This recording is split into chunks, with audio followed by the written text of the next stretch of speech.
real effort to speak into the microphone. Some of us are hearing impaired, including myself. So the more you can make sure that you speak directly into the microphone, it'll help everybody out a lot. Next thing on the agenda is a request for bill introductions. Do we have any bill introductions today?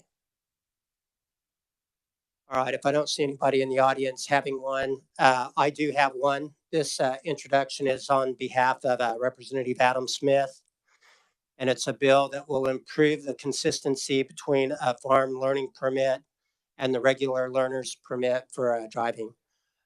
If you'll remember, last year or the year before, we made some changes to the learning permit to allow learners to go to religious activities. Those, because of the way the law is written, those didn't also get into the farm learner's permit. And so this will just make the ability to do them the same. Yes? Oh, the RS number is 24 RS 2295. Is there any questions? Is there any objections to the introduction of the bill? If not, the bill's introduced. All right. So we're going to proceed with what we've been doing as far as some introductory presentations. This is also a great opportunity for you guys to ask any questions you might have of KDOT. Also, if it's a very small issue within your district, you may want to try to catch them afterwards. I want to thank KDOT, by the way, for the way your staff works with us as we try to meet the needs and concerns of our constituents at home. So thank you in advance for that. And so today we'll have a presentation on KDOT 101 by Secretary Calvin Reed. Welcome to the committee, Secretary Reed.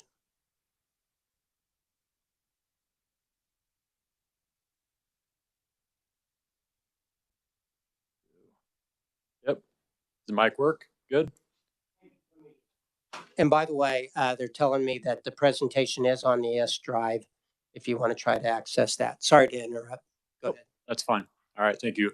Once again, thank you, Chairman, members of the committee. I'm here today to give a presentation on the happenings of KDOT, a little bit of progress on the IKE program also. And I'd just like to thank you for allowing me time to give that update on KDOT on behalf of the employees at KDOT. Our agency obviously oversees an expansive scope of transportation assets, projects, and programs impacting all citizens all across the state. We are proud that we have such a direct connection to our citizens and communities that we serve and that we keep Kansans moving. We respect the tax dollars that we are charged with spending, and we make prudent decisions and we honor our commitments. And like I said, it is my honor to be here on behalf of all of KDOT employees today. I will say I have a lot of information to cover. I'm going to try to go through it rather quickly so that we have plenty of time for questions and answers at the end of the presentation. So KDOT's mission is to provide a safe, reliable, and innovative statewide transportation system that works for all Kansans today and into the future. As the KDOT secretary, I keep the agency's mission front of mind and regularly make sure that we are doing important work that contributes to that mission. I'm proud to say that since the IKE program was passed in the spring of 2020, KDOT has been working hard towards its mission and delivering for Kansans.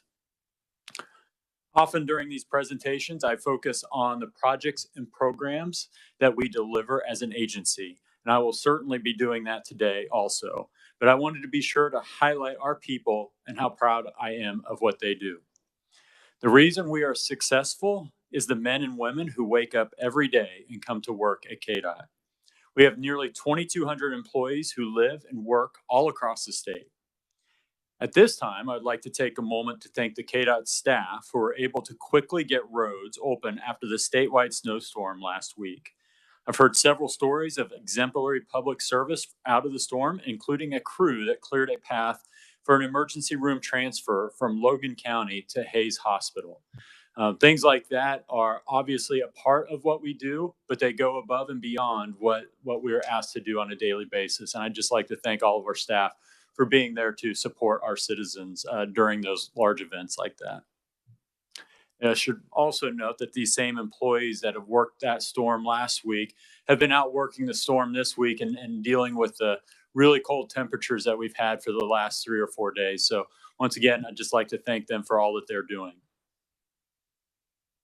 We know that for Kansas to be successful, our communities must be successful. As part of the IKE program, KDOT has initiated many community-focused programs that can help provide practical solutions to complex local problems. In 2023, KDOT awarded more than $127 million to fund local projects that improve airports, bridges, rail, roadways, and broadband access. And I'm going to talk a little bit more detail about each of those here in a minute. But we understand that navigating all of our local programs can be challenging. So last year, we took the step of providing a one-stop shop for our communities to access KDOT local programs, what we call the KDOT Local Opportunities Guide, and that's what's up on your screen. The guide provides key information about our programs, including the purpose and goals of each program, the program contact information, the match requirements, and the timing that we accept applications. This will be an invaluable tool for those who are applying for KDOT local grants. And we brought some of these with us. So if you guys are interested in actually seeing these and taking them back to any of your constituents, obviously feel free to grab them. And then we have the information up on the web at the website shown also. So please feel free to pass that information along. The more people who know about it, obviously, the more the service will get used. So in a moment, I will I'll provide some highlights from a few of the community-focused programs that we've been able to deliver. As part of the IKE legislation, KDOT is instructed to go out across the state and collect input from citizens every 2 years in a process that we call local consult. And I'd just like to thank anybody from the committee who was able to attend our local consult meetings last fall. We had great turnout, lots of good information collected. This level of statewide involvement is unique in the country. And one of my big takeaways from the 2023 local consult is how much our citizens appreciate when we come and listen to them. It makes a difference. Last fall, over 1,400 Kansans took time out of their days to come and tell us what they need, what we're doing well, and what we could do better. We saw input on prioritizing over 134 modernization expansion projects valued at $8.9 billion. The local consult process starts with a list of potential projects, some recommended by communities, others by KDOT. Projects are evaluated based on crash history, current and projected congestion, economic impact, engineering need, and other factors. We then take into consideration regional priorities before we select projects to be added to our development pipeline. One thing that continues to come up in these meetings is KDOT's scoring process for these projects. At my direction, during the summer of 2024, KDOT will engage key partners and stakeholders across the state in a project scoring task force with the goal of having information for broader discussion at our 2025 local consult. I am committed to this being a collaborative process which will help prioritize project selection for IKE and beyond. At local consult this fall, we talked a lot about highway improvements, but for the first time ever, we had breakout rooms for non-highway modes of transportation. This is important because, as this slide reminds us, not everyone has the ability or desire to drive cars. According to data from the Kansas Department of Revenue, of Kansans aged 15 to 64, 17% do not have a driver's license. That's nearly 320,000 Kansans, or roughly 80% of the population of Wichita. And similar to a national trend, among Kansans 20 to 24, nearly 47,000 don't have a license. That's nearly the population of Salina. Although I'm referencing Wichita and Salina, these Kansans obviously live all across our state in urban and rural areas. In order to deliver transportation system that serves all Kansans, it is essential to prioritize investment in our non-highway modes of transportation. And this includes transit. IKE, along with new federal programs, has allowed us to invest more in our statewide transportation infrastructure, which helps citizens make those vital connections to employment, education, medical facilities, grocery, and shopping. This is not just buses in our big cities. It is rural service and specialty transit services also, and demand is growing. In 2023, KDOT awarded $13 million through multiple funding opportunities. Those funds helped transport an estimated 6.6 million Kansas transit riders. Similarly, we have been able to leverage IKE to bring in more federal dollars to invest in the state system of bike and pedestrian facilities. In 2023, KDOT updated the state's active transportation plan to provide design and implementation guidance to build infrastructure for the people who walk, cycle, use mobility assistance devices, scoot, and more. In addition to the plan, several toolkits and resources that complement the plan and advance the needs of active transportation in local communities are now available.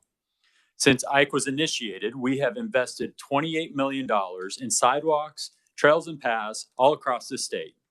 This new plan makes sure we are investing those dollars to meet the needs of all users in a prioritized way. Being strategic is critical to making good investments and delivering on our mission. We also know from talking to our community leaders that a strong transportation system is a prerequisite for economic success. Particularly, investments need to consider rail, bridges, aviation, and be forward-looking as new technologies emerge. KDOT is committed to helping locals address these needs through our local programs and partnering with locals to advance opportunities. I'd like to take a moment to talk about our passenger rail service. After many years of hard work and grassroots effort, KDOT, in coordination with the Oklahoma DOT and Texas DOT, was awarded a $500,000 federal corridor ID grant for the Heartland Flyer. This is an important first step in extending the Heartland Flyer passage rail service from Oklahoma City, Oklahoma, up to Newton, where it would then connect with the Southwest Chief, a national route on Amtrak's passenger rail network. The Heartland Flyer currently provides daily service between Fort Worth, Texas, and Oklahoma City. This $500,000 grant will fund development work to plan and design this route. After this work is complete, at the end of 2025, we'll have a better idea of how much it will cost and what federal opportunities will be available to make the service operational. We will also have information on that at that time on how much it will cost to operate this service. Implementation would follow development, with operation estimated to occur in 2029. We've also made large commitments to support our short-line rail system in Kansas. Short-line railroads provide critical links for our businesses and agriculture to connect to the system of mainline rail in our world markets. We are partnering with our short-line providers to support rail enhancement to expand carload capabilities, reduce truck traffic, increase operating speeds, and improve operating efficiencies.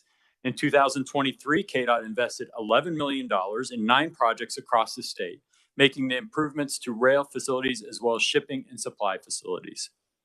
In addition, KDOT has leveraged state investment in short-line rail to pursue and win federal grants.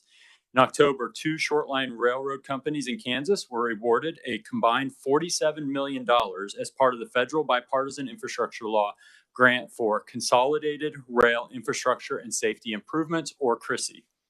These projects support track improvement, bridge rehabilitation, and help to reduce emissions. Moving on to aviation, it is estimated that Kansas airports provide over $9 billion in economic output annually for Kansas and its communities. In order to meet the needs of Kansas residents, businesses, educational institutions, emergency management, and the traveling public, sustained aviation investments are critical. Currently, the IKE program requires a minimum of $5 million a year investment in aviation through the Kansas Airport Improvement Program. In fiscal year 2023 and fiscal year 2024, with an increasing backlog of requests into the KAIP, we were able to commit over $10 million each year. However, based on conversations with industry, it is apparent that our airports continue to fall behind in critical preservation activities. Therefore, last year, at my direction, KDOT Aviation, in conjunction with the Kansas Airport Association, conducted a statewide airport facilities and needs assessment to determine infrastructure needs in the state and funding levels necessary to achieve the KAIP program objectives. Based on the analysis and report from the Joint Task Force, it is apparent that current funding is not adequate to address short-term and long-term needs of our Kansas airports. Without increasing funding, pavement conditions will continue to deteriorate and the opportunity to expand air ambulance services will not be realized.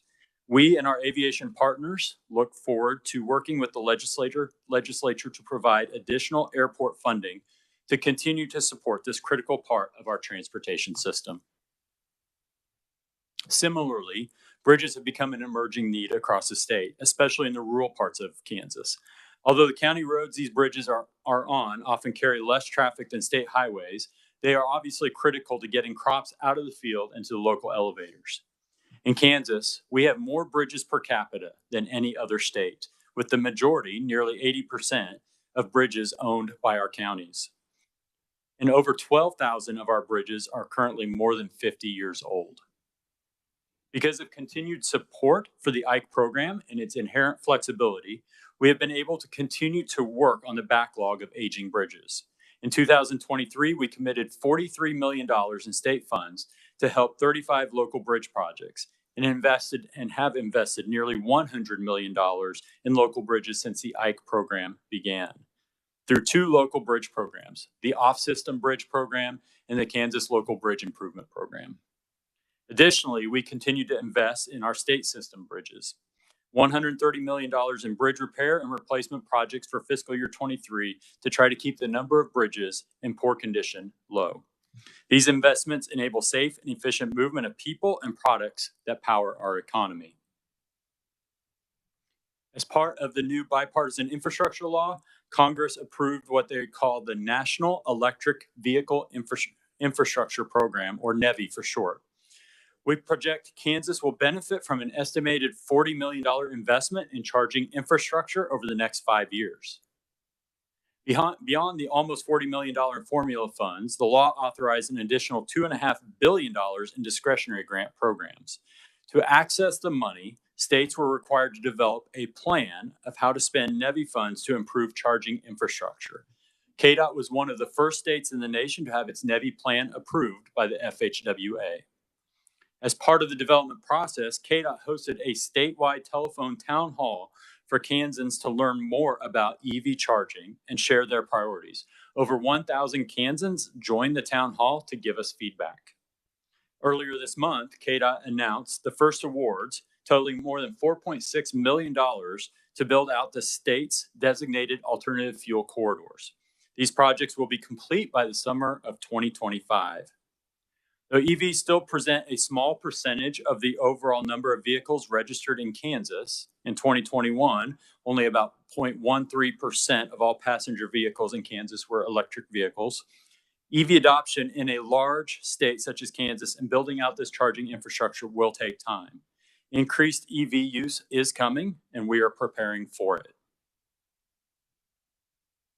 The Cost Share program is one of KDOT's most flexible and popular funding opportunities for communities, allowing them to apply for assistance with a wide range of highway, local road, bridge, rail, airport, bicycle, pedestrian, and public transit projects, as long as they can provide at least a 15% local match. KDOT funds are used exclusively to match construction costs for these projects. In the last 4 years, we have allocated $140 million in funding that has leveraged a substantial amount of local funding in projects across the state. In 2023, we awarded $23 million for 30 projects across the state. Cost Share continues to be well received. We typically receive at least 5 times as many applications as we have funding to build. What is particularly impressive about the Cost Share program is its reach across the state. This map indicates a relatively uniform spread of projects. I want to highlight a couple of those projects that are now completed. First, South Woodlawn Hike and Bike Trail in the city of Derby is constructed an 8-foot wide hike and bike trail that connects the southern neighborhoods to the already extensive network of trails on the other side of town. This path also provides a multi-use link from Swaney Elementary School and amenities such as the Derby Rec Center to neighborhoods south of Chet Smith.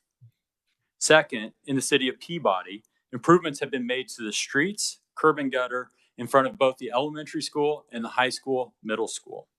The new streets prevent large puddles that students and families had to walk through and dangerous icy conditions during winter weather. The city and school district tried for 5 years to separately find a solution, but then worked together for a cost share project.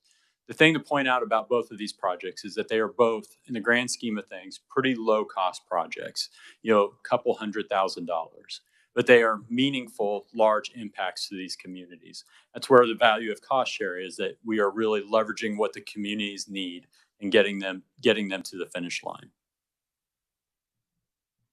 Another example of KDOT programs that are designed to support growth of our communities is the Economic Development Program.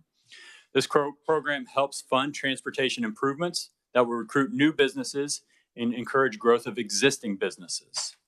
The Economic Development Program is a flexible funding opportunity, allowing communities to apply for assistance for any transportation improvement that can be shown to support job growth and capital investment in the state. All transportation modes are eligible, including roadway, rail, airport, and public transit, along with a preferred 25% local match. KDOT has been able to fund programs that support local communities and businesses, and our investments are making a difference. It is estimated that the $87 million investment in this program over the last 3 years has helped bring in more than 10,000 jobs for Kansas and has leveraged $2.3 billion in private capital investment in our state. Similarly, access to high-speed internet is no longer a luxury. It is a necessity. Citizens, businesses, and communities without access to high-quality internet connections are in danger of being unable to access economic, education, and work opportunities. Through the Preservation Plus program, KDOT adds on to preservation projects to help improve broadband expansion. KDOT is contributing a couple different ways. First, we are working in a partnership with the Office of Broadband Development to bring high-speed internet across access to 27,000 homes in Kansas and over 682 miles of what we call middle mile fiber being laid. Another opportunity that we've been able to take advantage of is a grant program through the FHWA. We're making improvements on the US 83 corridor in western Kansas. US 83 is a critical rural freight corridor for western Kansas, serving a variety of industries, including agriculture, energy, and livestock. Expanding transportation opportunities along the US 83 corridor will improve economic productivity, as well as safe and efficient movement of agricultural products and other freight, benefiting everyone who travels on the corridor. A $6.7 million Advanced Transportation and Congestion Management Technologies Deployment Grant from FHWA is leveraging a critical transportation investment to make one of our busiest two-lane freight corridors smarter and to bring broadband infrastructure and access to more Kansans. At KDOT, we have embraced a culture of innovation. We look for creative problem solving, desire to use technology when appropriate to extend our reach and better serve citizens, and recognize continuous improvement as an opportunity to help achieve our mission. Improvements to our CanDrive system allow travelers now to find up-to-the-minute road condition information from their phones. The Kansas Local Infrastructure Planning Tool helps counties in analyzing their transportation infrastructure and compare projected funding resources against future costs to maintain that infrastructure. Using this tool, county governments can make informed decisions about when planning for their future needs. And in 2023, KDOT hosted the first ever Innovative Technology Summit in August in Salina. The goal of this summit was to promote and share information about KDOT's innovative technology program with transportation industry professionals in the public, private, and academic sectors. The Innovative Technology Program provides financial assistance to governmental and non-governmental organizations for innovative transportation-related projects that promote safety, improve access or mobility, and implement new transportation technology. We had over 100 people at our first summit, and as a result, received nearly $4 million in applications for our Innovative Tech program. And I'm going to skip this slide just for time and talk about safety. So, talked a lot about some of the success stories that we've been able to deliver in fiscal year 23 and calendar year 23. One of the biggest success stories, I think, right now is how we've been able to deliver a safer system. Because even with all these success stories, the ultimate measure of success for a DOT is often a reduction in fatalities. So I'm happy to say that for the second consecutive year, Kansas saw a decrease in the number of traffic fatalities, nearly 9% less in 2023 compared to 2022. I'm going to point out that this is provisional data. We are still getting data in on this. In fact, I saw data earlier that showed that the number is a little bit higher in the number of fatalities. But that data will continue to come in and we will update accordingly.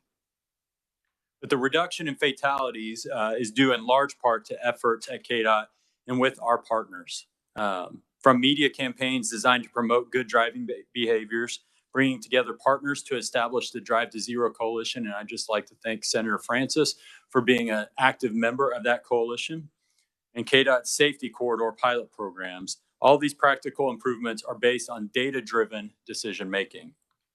But all these efforts fall short if drivers and passengers are not partnering with us to save lives.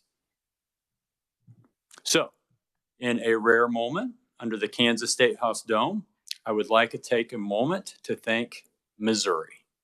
Yep. I was waiting for it. Hope that has nothing to do with the license plate. That's right. I have no comment. So the Missouri Department of Transportation and their director, Patrick McKenna, deserve all the credit for creating this simple but important message that I try to share with nearly everyone I meet. Changing driver and passenger behavior is not something that happens overnight. One component of successful behavior change is simple, direct, and easy to remember messaging like this. Buckle up, phones down, every time. And you'll notice that I am wearing a pin. I try to wear this pin at every event that I go to. Sends this message. People ask me about it all the time. I'd be happy to share these pins with members of the committee. We've got them here in the back. Just let us know if you want one. For some places, we have chosen to be more aggressive in our actions. If you've driven to the different parts of our state, you may have seen these new signs on some of the routes that have higher probability of safety incidents. We have 4 corridors that we have put into our safety corridor pilot program. These 4 corridors are US 83, US 50 in Finney County, US 69 in Crawford County, US 24 in Pottawatomie County, and I-135 in Sedgwick and Harvey counties. These 4 corridors were selected as part of the pilot program to improve safety outcomes. In this pilot program, a safety corridor is a section of highway selected for increased traffic safety strategies, including education, law enforcement, engineering, and emergency response improvement. So that's a little bit about what we've been doing at the agency for the last year. As you can tell, we have a lot going on. I will say that really probably just touches the tip of the iceberg, right? We have a lot more going on that I could talk about for hours. And obviously, we appreciate the partnership with all of you and to be able to deliver all of that. But I would like to spend just a few minutes to give an update on the IKE program. So this slide shows a breakdown of the estimated state highway funds for fiscal year 25 for the IKE program. Overall revenues are projected to remain steady in fiscal year 25 compared to fiscal year 24. For fiscal year 24, we were also projected to receive about $2.2 billion in revenues. Sales tax revenues continue to be a key funding source for the State Highway Fund. It is estimated that the State Highway Fund will receive about the same from sales tax in fiscal year 25 compared to fiscal year 24. As a reminder, sales tax revenue is the only revenue source that is not constitutionally protected. As the larger tax policy is discussed and debated in this session, I just want to remind that any changes in sales tax structure can have an impact on State Highway Fund revenues and ultimately us being able to invest in our communities. I also want to point out a source of revenue that makes its first appearance since fiscal year 2019. We are projected to bond $200 million in fiscal year 25. This was something that has always been anticipated, and we plan to be able to do that again this year. Flipping over to the other side of the ledger, This slide shows a breakdown by program of KDOT expenditures in fiscal year 25. As you can see, construction accounts for 68% of our fiscal year 25 budget. And just for clarification, the number shown on this slide includes our construction lettings, plus the other costs needed to deliver projects, such as design, inspection, and the cost to acquire right-of-way. Several large projects will be let in fiscal year 25, including the Polk Quincy Viaduct here in Topeka, US 54 East Kellogg in Sedgwick County, 18th Street Bridge replacement in Wyandotte County, and the first phase of the South Orange Traffic Way in Douglas County. And as a reset of the overall IKE program, here's a high-level breakdown of the anticipated expenditures in the program in 2020. About half of the program is targeted towards preservation. We heard very clearly from the legislature that taking care of what we had is the highest priority, and thus that gets the most amount of money invested out of this program. The next biggest piece that will be spent out of IKE modernization expansion are modernization expansion projects. And these are multi-million-dollar investments that really target expansion and modernization of our system. So just real quick, expansion of our system is really anything that we do to increase capacity on our system. So that would include things like upgrading a 2-lane facility to a 4-lane facility, or upgrading a 2-lane facility to a 2-lane facility with passing lanes. Modernization projects are more those projects that make safety improvements on our system.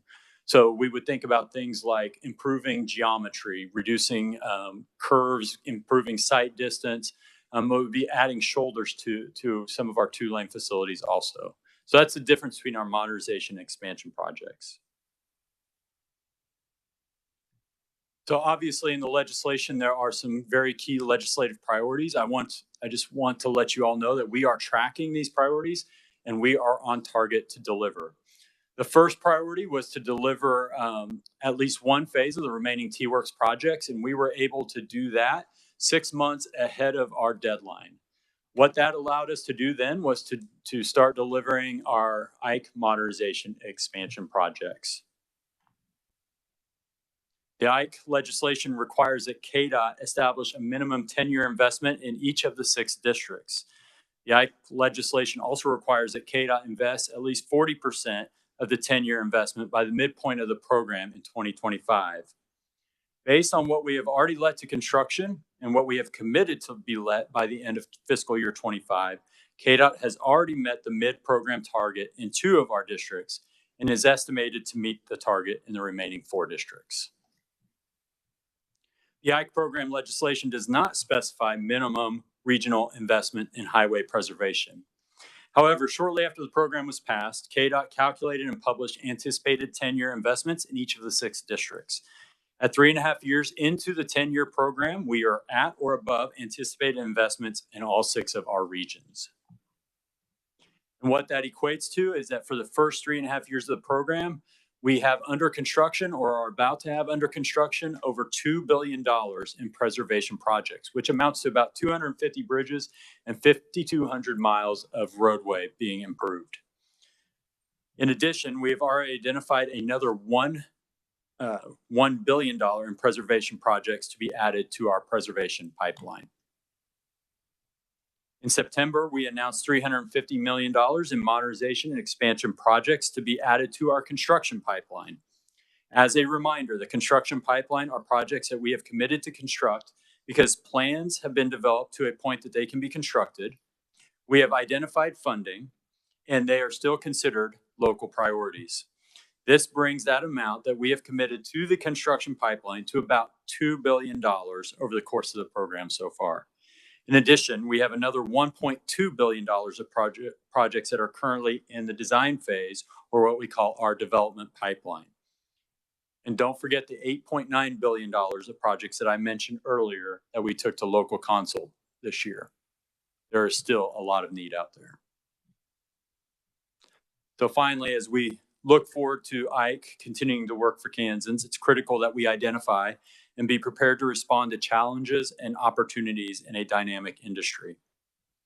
The job market is competitive due to a variety of factors like nearing full employment in some parts of the state. An overlooked workforce challenge is the decline of certain professions, like surveyors. Professional land surveyors play a critical role in many stages of the development of projects and provide engineers and other decision makers with the data they need to ensure that our projects minimize impact on neighboring property owners and the environment. A properly executed survey decreases KDOT's exposure to risk by improving a project's safety, efficiency in design and construction, and ensuring the development complies with state and federal standards. Inflation continues to impact Kansas families and KDOT as well. What is stunning is that from 2020 to 2023, for all construction materials, inflation of those materials has increased by about 47%. We have seen some leveling off this year compared to last year, but the prices still remain high. As more alternative fuel and hybrid vehicles enter the Kansas motor fleet and fuel efficiency for gas vehicles continues to improve, we must prepare for reductions in one of our revenue sources, the motor fuels tax. Impacts on other revenue sources must also be anticipated so KDOT can continue to meet our mission. The final challenge I want to note is that the needs of our system continue to grow, as I discussed earlier. This is a result of significant economic development, like the Panasonic plant in DeSoto and Bartlett Grain Facility down in southeast Kansas. Shifting demographics of our population shifting demographics of our population and routine maintenance, modernization, expansion efforts to deliver the highest quality transportation possible to our citizens is still our goal. Understanding our challenges enables KDOT to be proactive in response, and that means we will be better positioned to capitalize on opportunities. KDOT is well positioned to leverage federal funding opportunities. We have a solid history of delivering for our federal partners, which makes us attractive investment for additional federal allocations. And we are proactively seeking out federal funding opportunities to help our state address transportation projects, test innovations, and partner with locals to help meet critical needs through fund swap programs, projects, and programs that have a local focus and more. Transportation is big, and that means prioritizing relationships and partnerships is critical to success. Our track record of service, program, and project delivery has enabled us to build partnerships. The strength of those partnerships will be critical as we address challenges and look to continuously improve our transportation system. Transportation investments have immediate impact, but we're not just planning for 6 months from now or 5 years from now. At KDOT, we know that the investments we make are generational investments. You take the Polk Quincy Viaduct that was built in 1962. It served several generations in the Topeka area. What we are going to replace it with, we expect to also last several generations. So we need to make investments that make sense for these multi-generational investments. So as I bring the KDOT 101 to a close, I just want to bring us back to the true strength of our agency, and that is our people. So on behalf of the 2,200 KDOT staff, I want to thank you for your continued support of KDOT and Kansas Transportation. We appreciate your trust in us and look forward to continuing to build on our collective partnerships. Thank you, Mr. Chairman. I will be happy to take some questions. Thank you, Secretary Reed, for the in-depth presentation.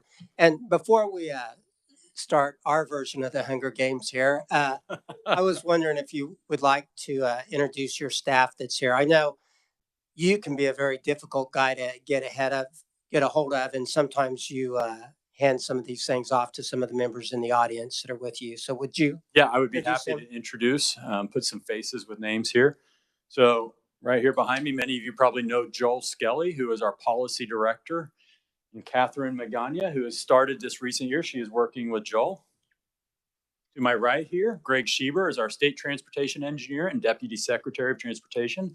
And then Brendan Yorkie is our budget director. Thank you for that. And so now we'll start with the questions. Representative Proctor. Thank you, Mr. Chair. I'm not going to ask about a specific bridge, I promise. No, actually, I wish you would, because I'm curious always about the updates on that project. I mean, just out of curiosity. Okay, well, I'll finish with that. Yeah, so I've always been very frustrated with the Department of Transportation, the opacity of how this project's chosen or this project's not chosen. And you do that. You go to the communities and you take the input, but it's not super clear like how that's calculated into the math, right? And so I was just wondering, why can't you've got a scoring system? You're scoring all these projects that are on a list. You publish the list, but you don't publish the scores. And so why can't you show the math, show why this project got picked, that project didn't get picked? Because I get an email, hey, would you like to come to this announcement event? Is my project on the? Well, I can't tell you that.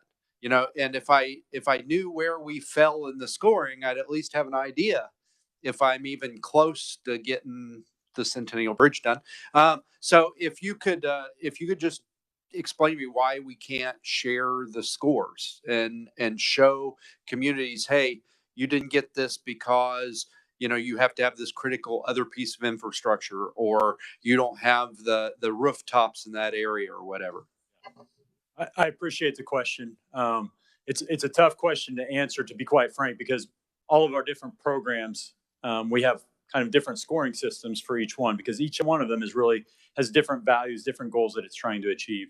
I'll talk specifically about our modernization expansion scoring. We do bring scores to the public when we meet at our local console, but you are right that we do not always show the math in the background. I think that's something that I want to get to the heart of when we redo our scoring system. That's really important to me. I want people to understand the why as much as anything. So the short answer is our system up to now, we do show scores, we don't show the math. It is important that as we move forward, that we are able to show and be transparent as possible with people about how or why a project would get picked. Then, Mr. Chair, what's the story with the Centennial Bridge?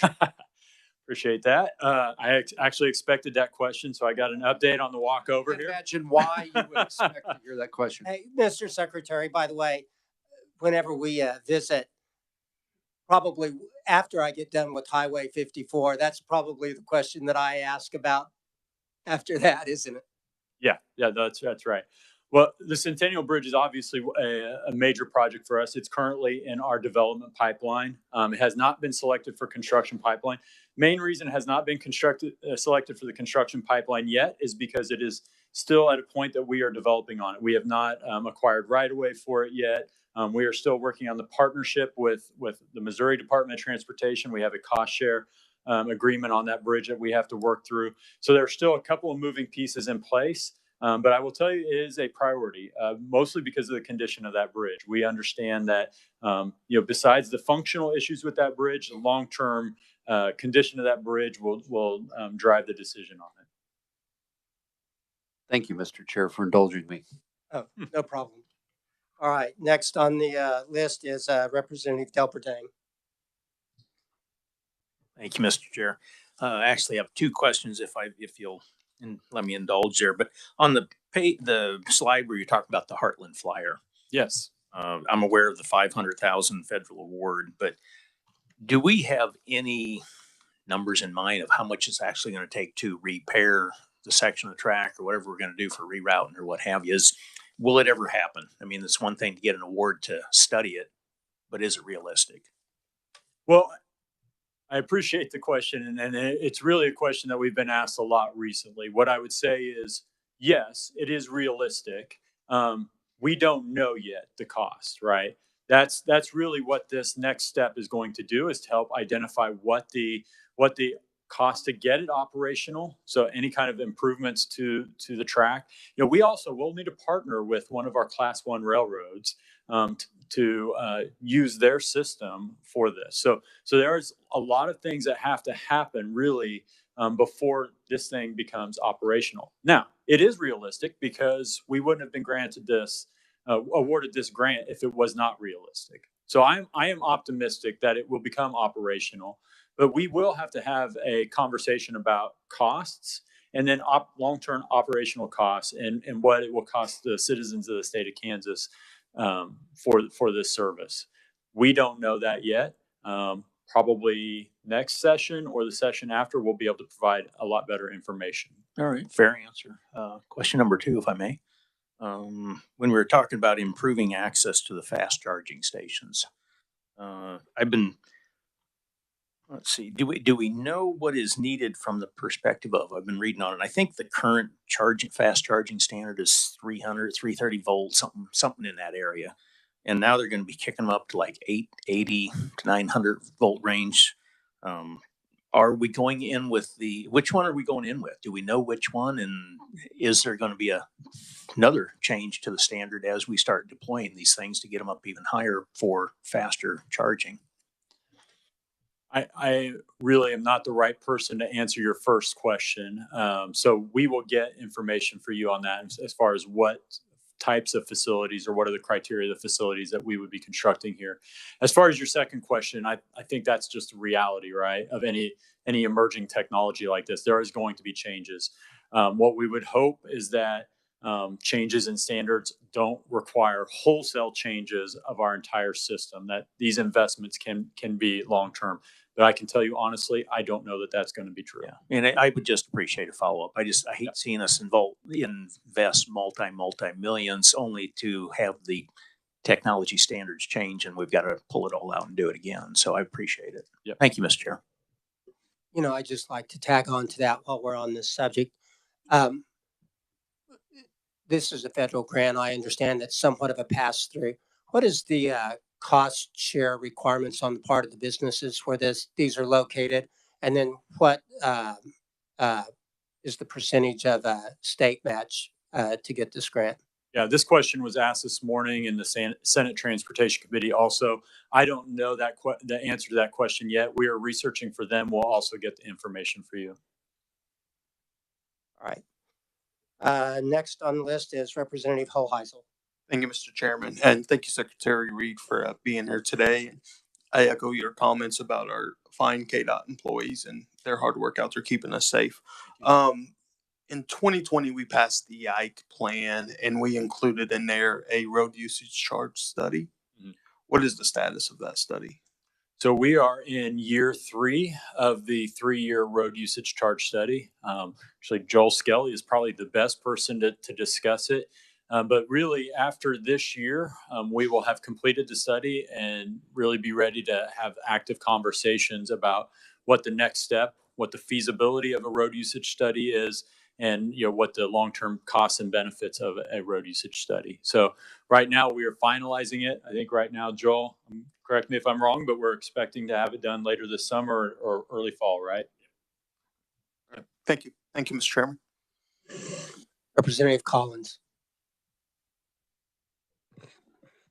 Thank you, Mr. Chair. I was just wondering about, it's kind of a sad thing, but how frequent are like work zone fatalities, that kind of thing?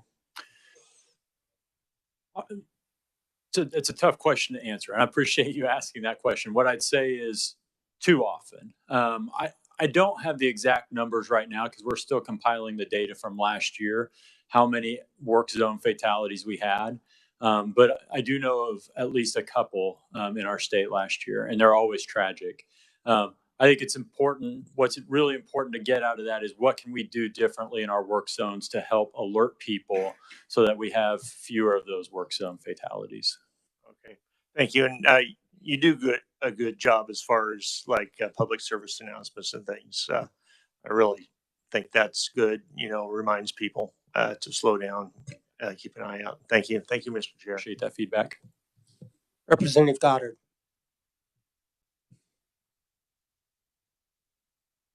Thank you, Mr. Chair, and welcome to the committee.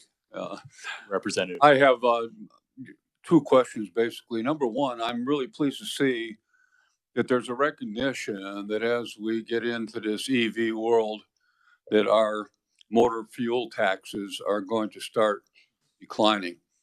I guess the part that I'm concerned about, what is being done to ensure that EV owners pay their fair share of dollars for their use of our highways, and how are we going to do that? Are there any recommendations? Well, I appreciate the question. I think we discussed this a little bit last year.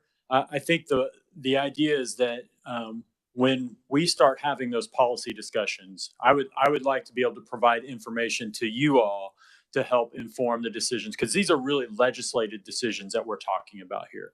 And I would like for us to be a bit of your subject matter experts on this. So we look forward to bringing that information to you and bringing options to you. So road usage charge is one that we just talked about. That is obviously an option. The nice thing about a road usage charge is that it really covers all technologies, right? Whether it's internal combustion engine, electric vehicles, or whatever might be driving our cars in the future, right? But there are other options that are out there too that we should be considering, like an excise tax or some sort of surcharge onto EV use. What that looks like, how it gets implemented, those are all big policy discussions that we will need to debate pretty rigorously for the next several years. I appreciate that. And I think that, without input from revenue and transportation, et cetera, we'd be taking a shot in the dark. Yeah. If we just do something. The other question, and probably more of a comment, we really appreciate your presence down in Southeast Kansas this summer, or in the fall. Highway 160, and I believe there's a milling and resurfacing project that's going to happen on that highway, but that's really a Band-Aid, I think.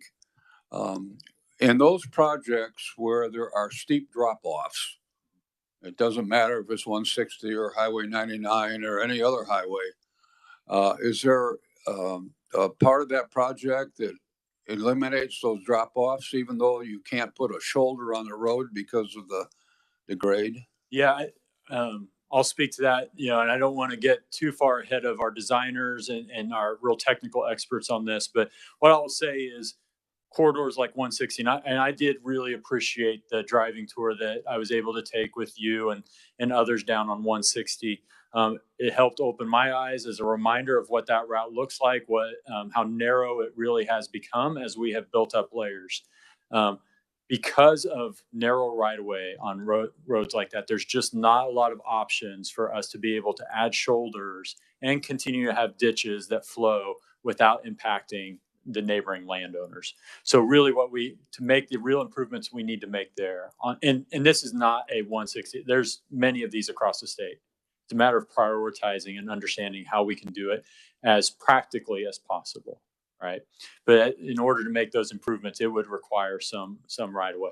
What we're doing this year, I don't know the details of that project, but the one thing that I would say, and I'd just communicate this to our staff, is we do not want to make the situation worse. So just continuing to add to the top does not help the situation. In fact, it makes it worse because we're making that top narrower and we're making that drop off steeper. So that's something that we'll communicate to staff to make sure that they're cognizant of that when they're putting these projects together. And thank you. And if I may, just a real quick one, Mr. Chair. There have been several accidents across the state where even though we say buckle up, phone down, people don't listen to that in many cases. And there have been accidents on curbs where people have crossed the center line and there are no rumble strips on those curbs, particularly on concrete pavement. I hope that on future projects that rumble strips are on the curves, whether it's concrete or whether it's blacktop. Yeah. So yep. I appreciate that comment. And we just in the last few years have developed a comprehensive rumble strip policy. So I would hope also that if you're seeing those issues out there now, that they would get corrected when the next action comes. Thank you, Mr. Chair. Representative Ballard. Thank you, Mr. Chairman. We often take pride in, I've heard people say often, gee, Missouri roads are just terrible and everything else. And now I hear people say, boy, our roads are getting kind of rough out here. And I'll use 10 as an example. Is there an annual rotation as to how often you change the pavement? I appreciate that question. I will be honest, I am actually not the best person to answer that. So if you wouldn't mind, I'm going to put my state transportation engineer on the spot here, Greg Schieber. Would you mind coming up and answering that question? Sure. So yeah, Greg Schieber, Deputy Secretary of State Transportation Engineer for KDOT. So annually we go out and survey all of our roadways, and then we would optimize them through a pavement management system. So, depending on funding, type of mileage, in general, about every 7 to 10 years, we would touch a stretch of roadway. But again, each year that would be optimized based off of the existing conditions and the amount of money available. So that rotation, but is that rotation also based on the people the number that travels that road? Because it could be, say, every 7, but if you are a very busy road and it's constant going on, do you make any adjustments to that? There would be. So, as you look at our highway system, our interstates kind of would have a higher level of expectations as we go down through our national highway system, our US system, and our K routes. So that does come into play. A lot of times, the higher traffic will generate distress faster. So that's just kind of in the nature of that traffic is going to drive an action faster in those areas. But that's definitely taken into account as we go out and do a district survey with the district engineer, and those they kind of prioritize based off of the high travel locations and what kind of actions are needed there. My other question would be, do we look in terms of how we schedule those 10-year projects in terms of the emergency involved in it, how dangerous that stretch of road is, so it moves up quicker than someone that needs to have it done on a regular basis? Yeah, so that would be another component. So, I talked about our distress really triggering an action. That would be another component. Our safety section will do safety analysis and look at, is this corridor, is this intersection, is this curve have a higher accident rate than a comparable one throughout the state? And why is that? And is that something that can be fixed? And then would prioritize based off of, is it an engineering function that could fix that? But yep, that's taken into account also. Mr. Chairman. Representative Weigel. Do you have a question? Thank you, Mr. Chair. Thank you for being here. Appreciate your comments. I have 2 quick questions. One that I believe Representative Collins was talking about was workplace fatalities on the roadways. I didn't catch, is the trend going down on this? Or on work zone fatalities, we'll have to get that information specifically for work zone fatalities. One thing I will point out is that even though the number of traffic fatalities has gone down the last couple of years, one trend that is not going down is just what we call our vulnerable road users, which would be anybody who is out on a highway or a street that is not protected by a vehicle. So you think about people who are walking, people who are biking, our work zone crews. That trend has actually continued to go up for the past several years, and all indications are that 2023 saw a rise also. So there is a trend that is kind of bucking the overall trend. Okay, with that in mind, are you working with KHP? I mean, do they collaborate a little bit more, especially on fatalities, whether it's a worker or just somebody that's going down the highway? And are they looking at if there's similar situations on similar roads where this seems to occur, or is that just something that's... Yeah, well, first, yes, we do work with the Highway Patrol on this. As you are aware, though, Highway Patrol is having similar issues in terms of staffing as we are having. But especially in our urban areas where we are doing more night work than day work, we have had several incidents last year where we had workers get hit in a work zone. Luckily, no fatalities, but they were struck by vehicles in the work zone at night.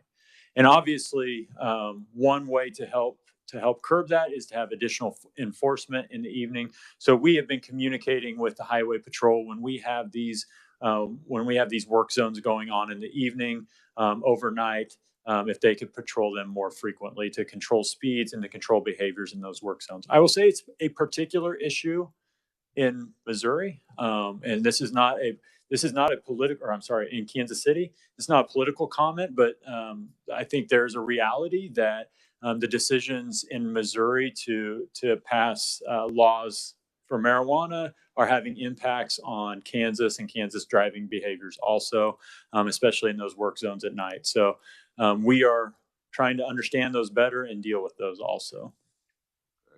And just one other quick question. I believe on your graphics up there, there was you had $9 billion economic output for airport systems and upgrades. What are the if you know what are the major airports or air facilities in the state that are talking to you about enhancements either to or from those air facilities? Do you have any information on that? So no specific airport is talking to me, but what I would say, I'm very, very happy to see that as a collaboration, the Kansas Airport Association is coming together to talk to KDOT about the overall needs of our airport system in Kansas. But to answer your question, there is no specific airport that has come and talked to me about their specific needs. Thank you, Mr. Chairman. Representative Mannix. Mr. Chairman, I guess I have a comment or two and a couple of questions. From a rural area, those airports are our lifeline to larger hospitals. It is not just an airplane and passenger thing. It is part of our ambulance service, and it's very necessary. And I applaud you. $11 million going to aviation, about $11 million last year to rural railroads. But we get a federal grant for 39.5 to put charging stations in.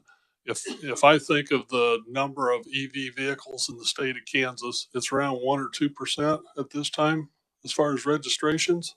Less than 1%. Less than 1%. And on a passenger vehicle, they pay about $120 a year to the KDOT fund for the maintenance fund on our highways. As we look at the future funding for KDOT, and we see more electric vehicles, which it doesn't seem to be much of a bargain to me when I look at those numbers. But even traffic counts as far as highway maintenance, I guess I'd ask the engineers, how much more road maintenance does it require for an 85,500 pound semi versus a passenger vehicle? I've been told in the past that those semi trucks and that type of traffic wear the highways and pavement much, much more than those passenger vehicles. So in the future, that's also probably part of the criteria on how we determine what roads we work on in a given time period. The traffic makeup and your traffic counts. Yeah. And the condition of the pavement as you see it. Am I close? So I'll try to answer this question. I know he'll correct me if I'm wrong, but no, you're absolutely right. When we talk about deterioration of our pavements, it really has to do with truck traffic and not just your everyday vehicular traffic. So obviously, any place where we have those higher truck traffics, they require a higher level of preservation and really a higher level of initial investment also, because we need thicker pavements to be able to handle those large loads. Yeah. Thank you very much. Representative L. Hobson. Thank you, Mr. Chairman. Thank you, Secretary, for being here and for testimony. I just wanted to ask you, I think probably your Deputy Secretary probably answer this question with respect to the fatalities that happen on our highways, and you talk about the pavement and maintenance. Has there been any study or any emphasis with respect to using rubber, asphalt, concrete on our highways. I know that California, I know that Arizona have used this particular concrete, and they've shown a lot of success with respect to maintenance costs over the time, safety. We're talking about improving the environment per se. So, is there any here in Kansas? Is there any emphasis in terms of actually moving towards using that pavement per se on our highways? The one thing you're right about is he's better to answer that question. Yeah, so I would say one of the large challenges within Kansas than maybe some other states. I know Arizona is one of the ones that has probably had a lot of success. Is the freeze thaw nature that we get during winters, and so a lot of we talked about how trucks kind of cause distress, but one of the main things that also causes our pavements to fail is just the environment and the freeze thaw cycle of it, and so that causes our thermal cracking, kind of the transverse cracking you see, and so. We have not seen that rubber asphalt changes that. It acts similar to our normal asphalt. And so in our studies and our research with it, we see similar results to our current mixes. And so we are open to using asphalt rubber, but don't see that it improves or lengthens the life cycle of it. And so we are not, pushing it. We accept it, but it does come at a higher cost. And so it's more up to the contractor if they're interested in pursuing it or not at this point. But in regards, we talked that you see similar results, but with respect to maintenance or duress, I mean, there's a how will I say a longer time of what before actually the roads start wearing off. If you use rubber asphalt compared to conventional asphalt, is that fair to say? Yes, if you don't get the thermal cracking, environmental cracking. And so if that doesn't occur, then yeah, you may get a longer fatigue life out of that mix. But typically what is triggering us to do actions within Kansas would be that transverse cracking. And so that is similar results between the two materials. And so we're still having to do that action at year 7, year 10, because of that thermal cracking, where like in Arizona, they don't get that. And so they do see an extended fatigue life in that asphalt. And I asked that because with respect to our, with the environment per se, we have a lot of discarded tires around. How do we actually, work to clean up our environment? Other uses in terms of the shredded tires. Of course, we know that tires, bring mosquitoes. Mosquitoes, cause some kind of, either malaria or something. With respect to using discarded them and putting them on our roads, could be a little bit safer. But that's just, my own opinion. But thank you, Mr. Chairman. Thank you very much. Mr. Chairman, if you wouldn't mind, I'd like to just provide a comment. Your question is well taken, and really what you're talking about is how do we look for ways to continually improve how we deliver transportation, and we are always looking for new ways, better ways, cheaper ways, more cost-effective ways to be able to deliver the services we have to provide. And so what Deputy Secretary mentioned is this is something that we're monitoring right now. We don't see kind of the return on investment that maybe other states would see, but it is obviously something as the technology improves, that might be something that we would look at into the future. Other questions? I'm going to ask just a couple. Do you have any close idea on when the local consult announcements might be made? We are targeting an announcement within the next month. Okay, yeah. Sometime in February, you're thinking? Yep. Probably, maybe the first part of February. What's a Highway 69 update? I know we have a number of members from Johnson County, and I know it's in process, but can you give us just a quick status update? I know. Yeah, no, I'd be happy to. In fact, about a month ago, I was able to take a tour of the US 69 Express project through Overland Park. Just to remind everybody, that is a very large project. It's an expansion project where we are going to be implementing the first of its kind in Kansas express lane tolling solution to expand US 69 from 4 lane to 6 lanes. Right now, the kind of the status report is that the project is on schedule. I wouldn't say it's ahead of schedule. I wouldn't say it's behind schedule. So we originally projected that the project would be completed at the end of calendar year 26. Contractor is telling me that everything says that they're going to meet that target. Anybody who drives along that corridor regularly, obviously it's a very dynamic corridor. We try to put out messaging very frequently to let people know when there are going to be lane changes, when we're going to be doing night work, which we are doing night work almost every night when the weather allows, just because that's what it's going to take to be able to deliver that project in that time frame. And what was the final cost on that project? So the construction cost for that project, I believe, was right at $520 million. So that 2 billion goes pretty quick when you're doing that and overlays in my part of the state, doesn't it? Your money goes quickly. Yes, sir. Representative Hoheisel. Thank you, Mr. Chair, for recognizing me a second time. Secretary, just something popped in my head. Last week down in Wichita, we had the I-35, the K-96 ramp shut down. What was the status of that? What was the cause? I don't have all of the details on it. What I've seen, and I'll throw a caveat that in a prior life, I was a bridge engineer, so I did have some curiosity what was happening there. What I saw was at some point during the construction project, a void had developed underneath part of the pavement that just came off of the bridge. It was enough to concern the contractor about all the traffic that was going over there. So they closed it down until they could fill that void with some flowable concrete from above. That void is now filled and traffic is back open on that highway. I appreciate that. Thank you, Mr. Chair. Just more operational, excuse me. Representative Goddard, go ahead. Thank you, Mr. Chairman, for a second opportunity. One thing that just popped in my head based on these other conversations we've had, has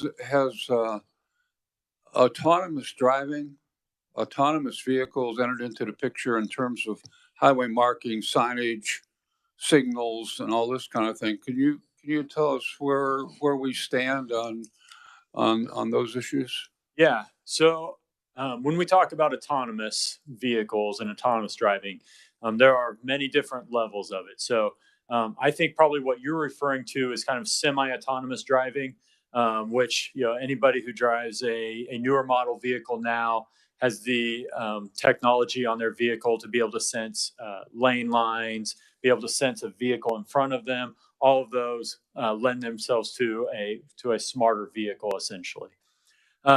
So a recent rule has passed out of the FHWA, which provides a standard for all states to follow and to meet for all of our striping in our states on our state highways. I'm happy to report that when I got this, my first question was, are we meeting this standard? And we have been exceeding that standard for years. So Kansas is ahead of the game. We are meeting and exceeding the standard that the FHWA has put out there as a national standard for these striping. So really, we have been making that investment for some time. Okay, great. And do you anticipate any other things coming down the pike in terms of, if I want to play cards while my car is going down the road? Please don't. Okay. Well, thank you. Thank you, Mr. Chair. I kind of want that option as I'm driving 6 hours from liberal Kansas. One of the things that's always I've had a lot of concern with as far as operationally for you guys is your workforce issues. In addition to the survey issue, I think we've historically had a problem hiring engineering techs, which create costs for us as we hire consultants, CDL drivers, and then hiring engineers. Have any of those pressures eased? And what are your thoughts about some solutions where we can help legislatively in the future? Yeah, I mean, to answer your first question, I would say in some parts of the state, we have seen some of the pressures eased. And really, I would give a lot of credit to the governor and then obviously to you guys for being very cognizant of state employee pay. Where I'd say we still have challenges, and I'll talk specifically about our equipment operators, who really those those folks that are out there plowing the roads during these snowstorms, there are certain pockets of the state where it's still very challenging to be able to recruit and retain those. Our urban areas in particular, there's just a lot of job opportunities that need those similar skills. And so we have a hard time competing, especially in Kansas City and Wichita. We're working on some strategies right now to be able to recruit and retain, to be able to recruit and retain in those areas even better. Another part of the state is Southwest Kansas. Obviously, with all of the freight movement that's happening in Southwest Kansas, in Southwest Kansas, there's just a tremendous amount of need for skilled truck drivers. So we are competing in that market also. Similarly, we would be looking at strategies to help increase pay in kind of those market areas. So maybe something along the lines of what corrections has done for high vacancy deals. And how about engineers? You know, I've been getting a lot of questions about, I don't really even understand what it is, but a PMC where we have a shortage of engineers. And of course, we hire consultants for some of our more technologically intensive design works. But this PMC is another layer on top of our existing consulting engineers. Is that right? Yes. The PMC that you're referencing is what we call our program manager consultant. And really, what we have done is we have hired them to help us deliver the IKE program. We knew going into IKE that we had not invested properly in ourselves to be able to deliver the transportation program. Is it my preference that we have an outside consultant helping us with so many functions? No. Is it necessary? I'll say absolutely yes. We would not be able to deliver this program without the help of our design consultants. I think what's extremely important and a priority for me going forward is to develop a path, a strategy where we are not in a similar situation when we get ready to deliver our next transportation program. And so we need to make sure that we are looking at ourselves internally, understand what staffing we need, and start building a plan to put the staffing in the right place. Mr. Secretary, I just want you to know that whatever I can do to make sure that we've got the employees to make your department successful, I want to do that because, you know, we're only good as good as the people we have working with us. And by the way, I do want to thank you for your candor and your service to the state of Kansas over the years. I know you've been both a bridge engineer in the private sector and the public sector. And thanks for coming back to KDOT. Yeah, appreciate that. Thank you. Is there any other questions? We're pushing 3 o'clock, I know. So if there's nothing more before the committee, tomorrow we're going to have presentations from KTA. One of the things you might be thinking about, they've got cashless tolling rolling out very soon. That's something that we need to ask a lot of questions and understand. I think it's a great thing for KTA for the future, but our constituents, a lot of them are going to probably struggle with that a little bit at the beginning, and we need to understand what we're getting into. We're also going to have Kansas Highway Patrol here tomorrow, and we'll meet the new colonel. So if there's nothing more for the committee, we're adjourned. Thank you.